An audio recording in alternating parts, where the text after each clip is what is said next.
Buenos días y bienvenidos a las entrevistas en Religión Digital. Hoy es un gran día, hoy tenemos el honor, al menos yo lo tengo y espero que ustedes, estoy convencido que también, de conversar con un maestro. José María Castillo, buenos días. Buenos días y encantado de estar con vosotros aquí.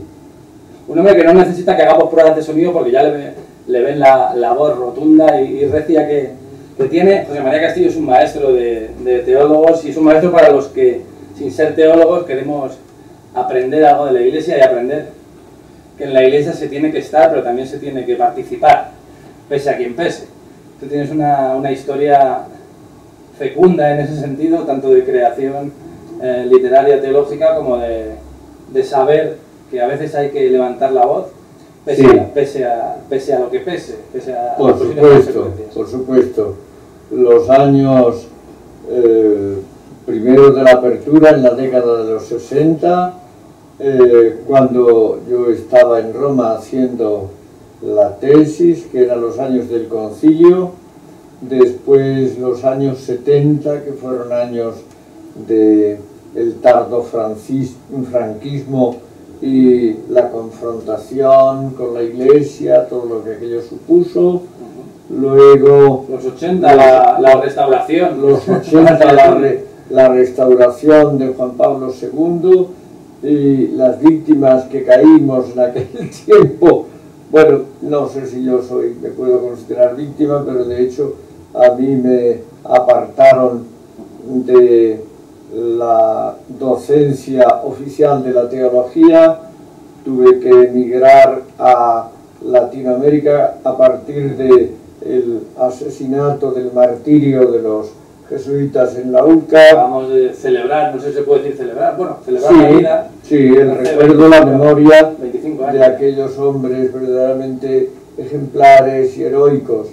Y en marzo próximo serán los 35 años del martirio de Monseñor Romero. Esperamos que coincida con la beatificación. Esperamos, sería una ocasión excelente y para eso. ¿Cómo te sientes después de una vida con muchos altibajos en ese sentido? De sentirse partícipe, que te acusen, te condenen. Ahora estamos viviendo una época que me gustaría que me la definieras. ¿Cómo se siente José María Castillo como creyente dentro de la Iglesia? Yo me siento bien. Ha habido situaciones en que me movía en un túnel de oscuridad y con unas esperanzas muy limitadas, mirando las cosas de tejas abajo, naturalmente. La esperanza para la otra vida, eso va por otro camino, por el camino de las convicciones o creencias que uno tiene, y en eso creo que nunca me ha faltado y la sigo teniendo. Bien, pero en este momento yo creo que estamos viviendo un momento de esperanza en pleno sentido y de apertura, porque tal como la Iglesia iba, peor no se podía poner. Más bajo no podía caer. Y ahora mismo las cosas se están produciendo de manera que cada día se abren horizontes nuevos de esperanza, con la resistencia e incluso con la confrontación y la lucha, a veces casi da la impresión a vida o muerte, de grupos integristas que se empeñan en mantener una situación que estamos viendo que de continuar así, a lo único que nos llevaría sería al desastre total. José María, en ese sentido, ¿cómo se puede defender al Papa? Existen grupos, existen personas, existe mucha gente que está a favor de lo que está haciendo Francisco, que no deja de ser un hombre, pero que está colocado en un sitio estratégico, en un momento providencial, seguramente. ¿Cómo se puede ayudar a Francisco? ¿Cómo se está ayudando a Francisco? ¿Se está ayudando a Francisco? Te digo porque los grupos críticos, estos, los que tú denuncias, sí que están muy bien organizados. Se nota, hay caras, hay nombres, hay estrategias comunicativas incluso para deslegitimar el pontificado de Francisco.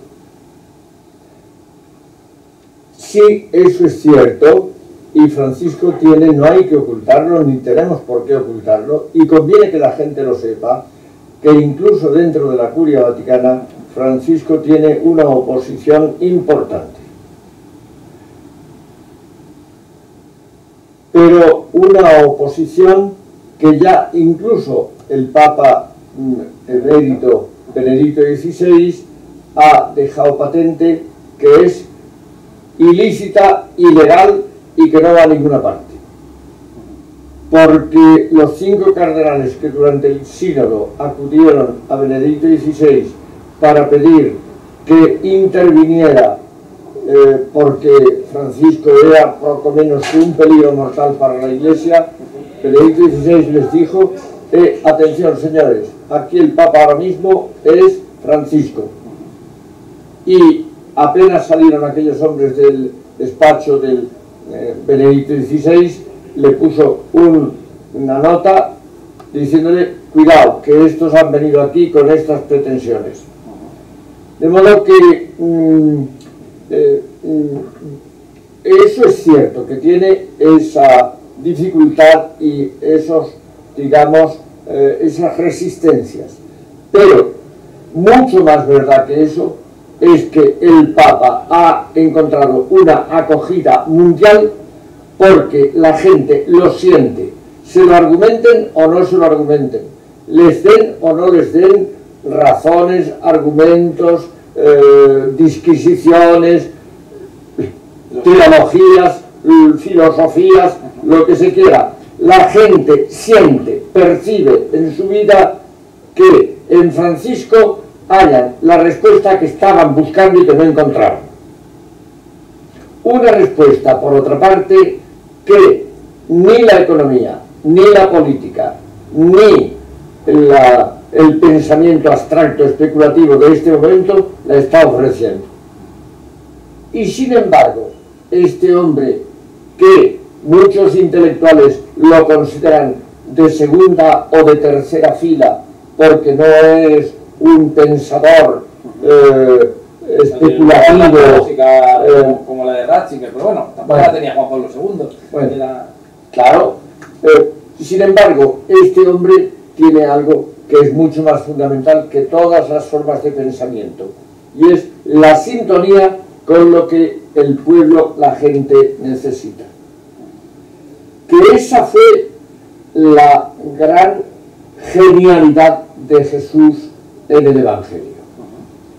Jesús conectó con el pueblo, pero no conectó con los intelectuales, ni con la gente de más altos cargos en la religión oficial o en la política oficial.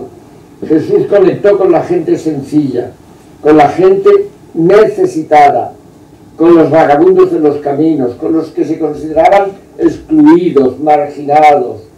Con lo cual la gente percibe en Francisco no un mensaje de Francisco, sino el mensaje del Evangelio. Que tal vez los teólogos, perdóname si tienes algún sentimiento de grupo en ese sentido, muchos teólogos han intentado secuestrar el mensaje del Evangelio en otros libros, en otros dogmas, en un conjunto de normas. El pueblo, para ser cristiano, parecía que no tenía que leer tanto el Evangelio como otras cosas que no aparecían en el Evangelio, que pueden ser complementarias, que no digo yo que no, incluso necesarias. Pero a veces no da la sensación de que la Iglesia se había olvidado un poco de Estoy totalmente de acuerdo. Y además hay aquí un fenómeno mucho más de fondo que se puede explicar diciendo de manera muy condensada que en el Nuevo Testamento hay dos teologías, dos grandes teologías. Una es la teología especulativa de Pablo, sí, y otra es la teología narrativa del Evangelio.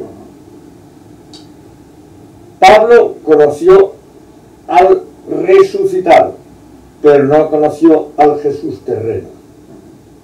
Es más, Pablo, en la segunda carta a los Corintios, da a entender, o por lo menos da pie para sospechar fundadamente y muy en serio, que no le interesaba demasiado todo aquello. Y por tanto, Pablo elaboró toda una teología especulativa a partir de la resurrección, a partir de una teología del pecado original, interpretando el mito de Adán y Eva a su modo, y elaborando toda una teología de la redención, centrada en una relectura de la muerte de Jesús como el sacrificio y la expiación por nuestros pecados, ofreciendo una salvación ultraterrena. Todo ese montaje, que por otra parte ha sido lo que constituye los grandes pilares de la teología oficial que se sigue enseñando hoy en los seminarios y los centros de estudios, la que está sosteniendo el catecismo de la Iglesia Católica y la que está también subyacente en el Código de Derecho Canónico, toda esa teología el pueblo ni la entiende, ni le interesa demasiado, ni le resuelve demasiado. Sin embargo, lo que es el gran relato o el conjunto de relatos que presentan lo que fue la vida de un campesino galileo del siglo I, que vivió, se desvivió y se comportó de forma que entró en conflicto con los pensadores de su tiempo y con la religión oficial de su tiempo. Pero ¿qué tenía aquel Galileo? Que el pueblo encontraba respuesta a sus carencias y a sus necesidades. José Mari, hoy estamos aquí porque esta tarde hay una presentación de tus 3 últimos libros, que nosotros también queremos, junto con la editorial Desclé, que sea una suerte de homenaje, aunque a ti no te gustan estas cosas, ya me permites decirlo, y lo quitamos esta tarde a las 7:30 en Chaminade, lo haremos. Tú has hecho, es precisamente contra esa teología oficial que no llega al pueblo, una teología, has intentado elaborar, compartir una teología que entendiera al pueblo, que llegase al pueblo. De hecho, uno de los libros que presentamos hoy aquí es la tercera parte de teología popular. Entendemos que la teología es necesaria, la teología como conocimiento del Dios en el que nos movemos y existimos, pero ¿hasta qué punto la teología sirve al pueblo? ¿Hasta qué punto es necesario libros como este, o libros como este, me iba a decir breviario, este diario leccionario de los días, que no recuerdo cómo se llama, La religión de Jesús, el Ciclope? ¿Hasta qué punto estos libros pueden ayudar a que esa teología se haga realidad y sirva para algo? Que no se quede en una teología teórica para estudiosos, que haya que estudiar una carrera para entender determinadas investigaciones. Pues mira, esto es absolutamente necesario por una razón que creo que la va a entender cualquiera. A Jesús no se le conoce estudiándolo en libros. A Jesús se le conoce, según los relatos del Evangelio, a partir y mediante el seguimiento. De tal manera que, como muy bien supo formular uno de los grandes teólogos del siglo pasado, que vive todavía, Juan Bautista Metz, el seguimiento es constitutivo de la cristología. Porque ¿cómo conocieron los discípulos a Jesús? ¿Porque Jesús les dio un curso de cristología? No.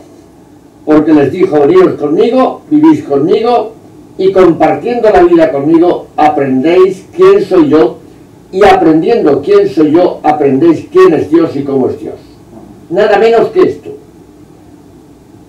Con lo cual, estaba poniendo el centro de la cristología y del mensaje que la aportaba en una forma, en un proyecto de vida, en una forma de vivir, no era una teoría, era una forma de vida. Y era una forma de vida que se ponía de tal manera a favor de la vida de la gente que, curiosamente, enseguida aquello desencadenó un gran conflicto. ¿Un conflicto con quién? Con los poderes establecidos. Con los poderes establecidos decimos, pero eso hay que concretarlo más. ¿Qué poderes? El poder religioso de los sacerdotes y el poder pensante de los maestros de la ley. Es sorprendente que se produjera el conflicto con la religión y con el pensamiento sobre la religión. Porque Jesús se dio cuenta que la dificultad más de fondo que hay en este mundo para que una persona tome en serio y pueda vivir hasta sus últimas consecuencias lo que él creía y veía que era la solución, sorprendentemente eran los rituales sagrados y todo el montaje que mantiene los rituales sagrados. ¿Y por qué? Pues porque esto sí que está muy estudiado. Los rituales religiosos actúan de tal manera en el sujeto que los integra en su vida que producen dos efectos. Primer efecto, tranquilizan la conciencia de la persona porque lo liberan de sentimientos de culpa. Y segundo efecto, disocian el ritual religioso de la ética. Y aquí tenemos una de las claves de lo que estamos viviendo en este momento, que con demasiada frecuencia ocurre que gente muy religiosa es gente profundamente corrupta. Una de las cosas que denuncia desde hace muchísimo tiempo el Papa Francisco. Exactamente. La corrupción, el pecado de la corrupción, uno de los pecados más graves. Que es más grave todavía probablemente en los hombres, lo que dices tú, en los hombres que tienen una responsabilidad ética y moral para con otros. Claro, porque es que además a esos hombres la misma religión los incapacita para caer en la cuenta de lo que están haciendo con su vida.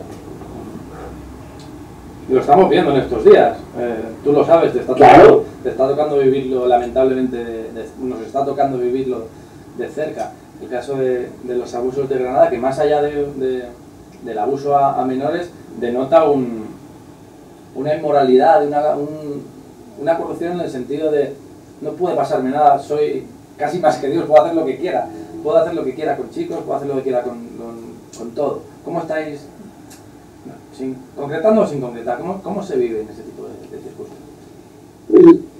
La gente se pregunta cómo es posible que gente tan religiosa, que celebran la Eucaristía a diario, que predican el Evangelio semanalmente o diariamente, que rezan por obligación y también seguramente sin duda por devoción,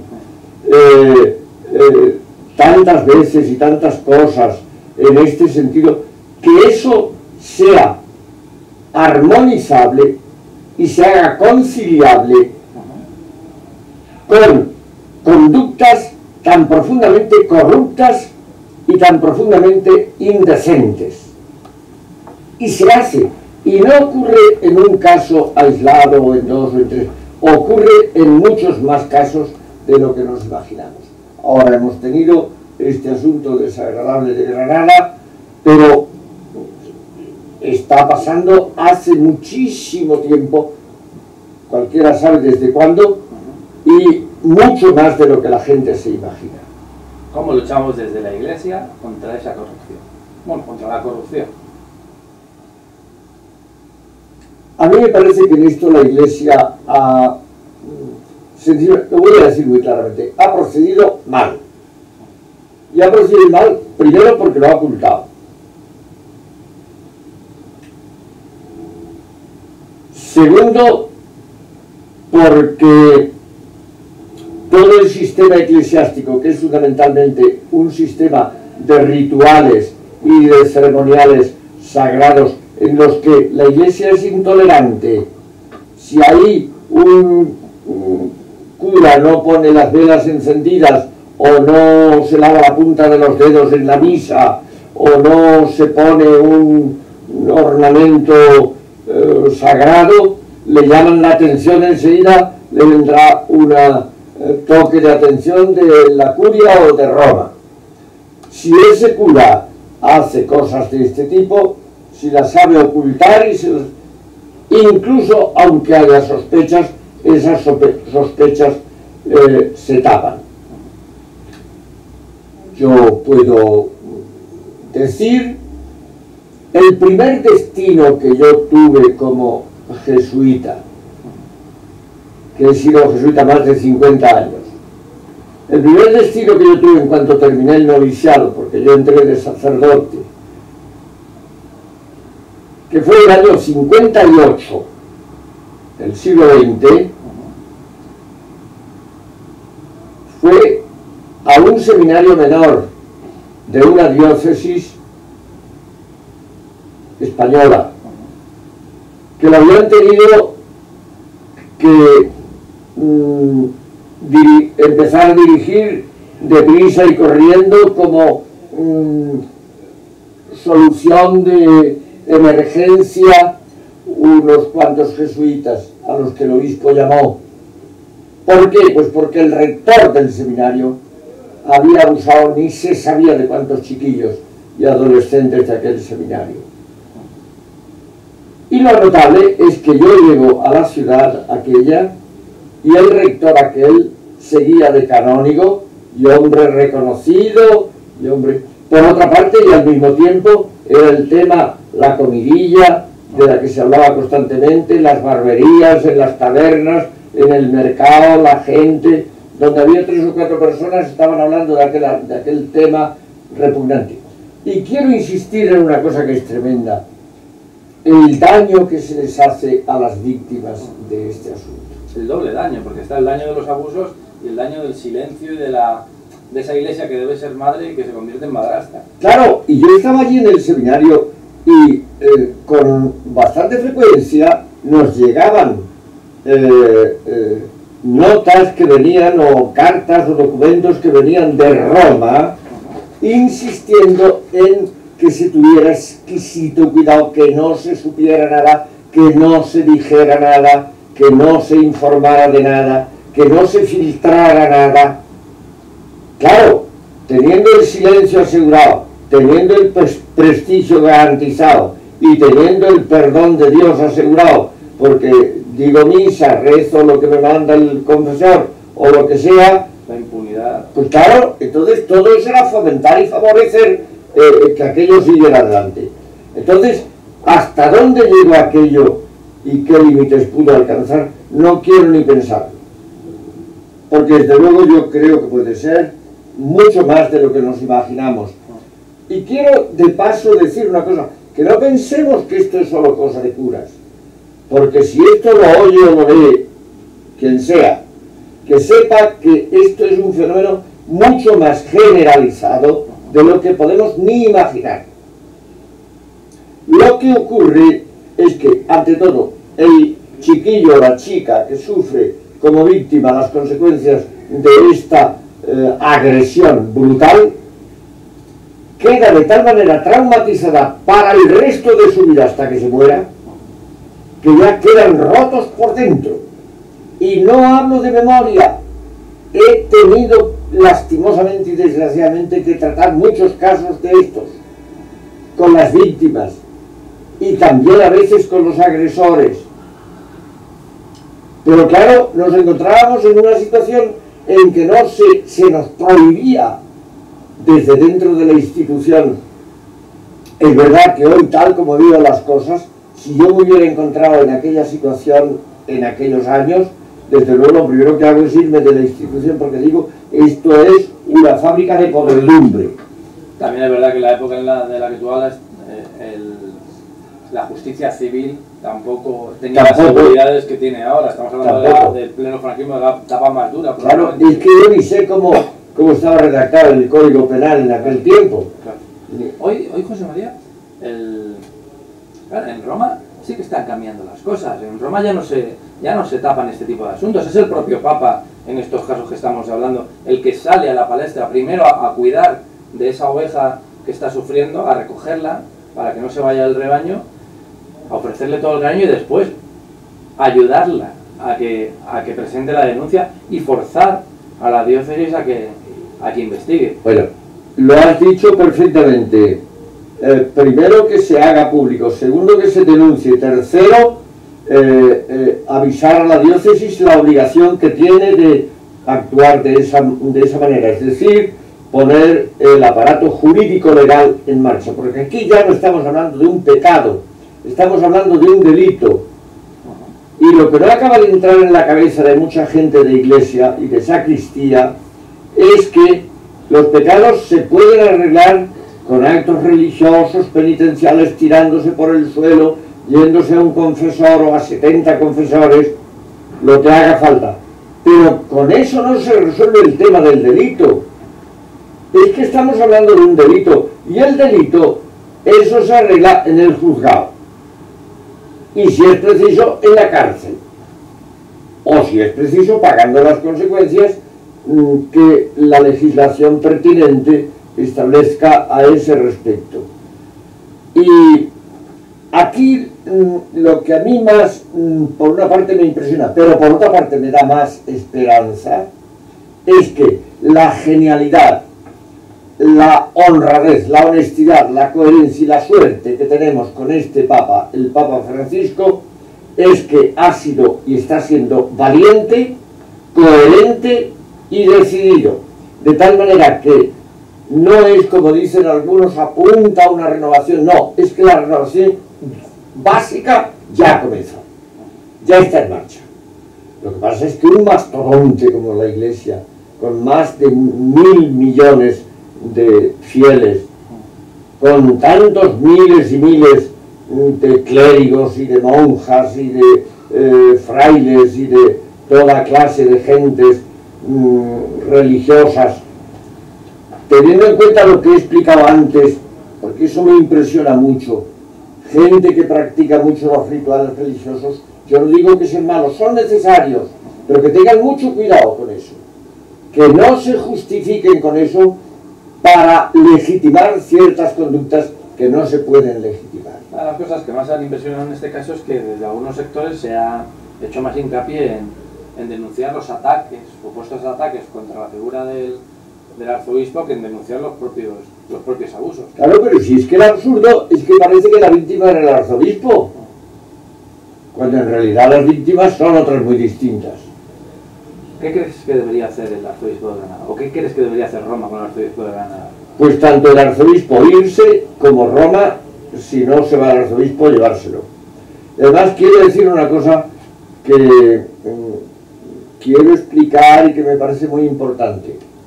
En la iglesia del primer milenio, es decir, hasta el siglo XI, estoy hablando por tanto de más de 1000 años, que no es ninguna tontería, 10 siglos largos. Cuando la iglesia se gobernaba sinodalmente, es decir, eran los sínodos locales, el Papa actuaba solamente en momentos en que las cuestiones no podían tener solución a nivel local. En aquella iglesia, en estos casos de actuaciones de sacerdotes o de obispos que tenían conductas llamativas, negativas, que daban mucho que hablar, la solución era mucho más fuerte, no era cambiarlos de sitio, era quitarles el sacerdocio.